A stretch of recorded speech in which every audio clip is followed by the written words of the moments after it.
ಒಂದೇ ನಿಮಿಷ. ಬೇಜಾರಿಲ್ಲ, ಅವರೇ ನಾನೇ ಹೇಳಿದ್ದೀನಿ, ನಾನೇ ಮುಖ್ಯಮಂತ್ರಿ ಅಂತ ಹೇಳಿದ್ದಾರೆ. ಇದು ಸದನಕ್ಕೆ ಮೆಸೇಜ್ ಹೋಗ್ಬೇಕಾಯ್ತು. ಬೇರೆ ಬೇರೆ ಸುದ್ದಿ ನಮ್ಮಲ್ಲಿ ಯಾರಾದ್ರೂ ನಿಮ್ದೇನ್ ಪ್ರಾಬ್ಲಮ್? ನಾನು ಅಧ್ಯಕ್ಷ ಒಂದು ಪುಸ್ತಕ ಬರೆಯೋಣ ಅಂತ ಇದ್ದೀನಿ. ಚಾಣಕ್ಯ ತಂತ್ರಗಳು ಅಂತ ಇದೆ ನಮ್ಮಲ್ಲಿ. ಚಾಣಕ್ಯನ ತಂತ್ರಗಾರಿಕೆ ಅಂತ.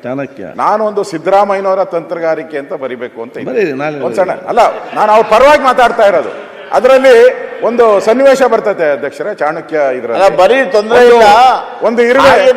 ಒಂದು ಇರುವೆ ಅಧ್ಯಕ್ಷರೇ, ಅದು ದೆಹಲಿಗೆ ಹೋಗ್ಬೇಕು ಅಂತ ಪ್ರಯತ್ನ ಮಾಡ್ತಾ ಇದ್ದೀನಿ. ಯೋಚನೆ ಅದು ಹೋಗ್ಬೇಕಂದ್ರೆ ಎಷ್ಟು ಜನ್ಮಗಳು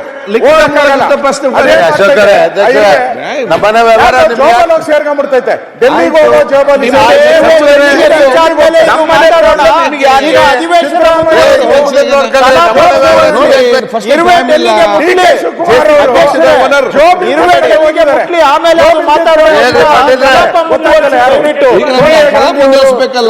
ಅವ್ರ ಜೊತೆ ಆಯ್ತು ಸ್ವಾಮಿ ಸರ್.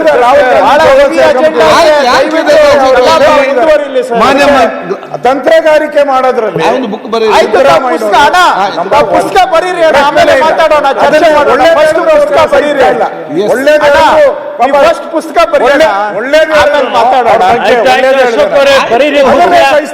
ಪುಸ್ತಕ ಬರೀರಿ, ನಾವೆಲ್ಲ ಓದೋಣ. ಲಿಖಿತ ಮೂಲಭೂತ ಪ್ರಶ್ನೆ ದಿನಾಂಕ ಪರಮೇಶ್ವರ್ ಅವರೇ, ದಿನಾಂಕ 15/12/2020 ಪ್ರವೇಶ ಮಾಡ್ರಿ. 5ನೇ ಪಟ್ಟಿಯಿಂದ ಒದ್ದಾಡ್ತಾ ಇದ್ದಾರೆ. ಲಿಖಿತ ಮೂಲಕ ಪ್ರಶ್ನೆಗಳ ಪೈಕಿ 110 ಉತ್ತರಗಳನ್ನು ಹಾಗೂ ದಿನಾಂಕ 16/12/2025 ಲಿಖಿತ ಮೂಲಕ ಉತ್ತರಿಸುವ 230 ಪ್ರಶ್ನೆಗಳ ಪೈಕಿ 126 ಪ್ರಶ್ನೆ ಉತ್ತರಗಳನ್ನು ಸದನದಲ್ಲಿ ಮಂಡಿಸುತ್ತಿದ್ದೇನೆ. ಈಗ ರಾಯರೆಡ್ಡಿ ಸರ್ ಒಂದು ನಿಮಿಷ ಸರ್, ಒಂದ್ ದಿವಸ 110, ಒಂದ್ ದಿವಸ 120, ಈ ಮಿಕ್ಕಿದ ಕ್ವಶನ್ಸ್ಗೆಲ್ಲ ಉತ್ತರ ಎಲ್ಲಿ? ಈಗ ನಾನು ಎಲ್ಲ ಬರೋದೇ ಇಲ್ಲ ಸರ್. ಆಗಸ್ಟ್ 21ನೇ ತಾರೀಕು ಕೊಡ್ಬೇಕಾಯ್ತು ಉತ್ತರ, ಇದುವರೆಗೂ ಗೊತ್ತಿಲ್ಲ.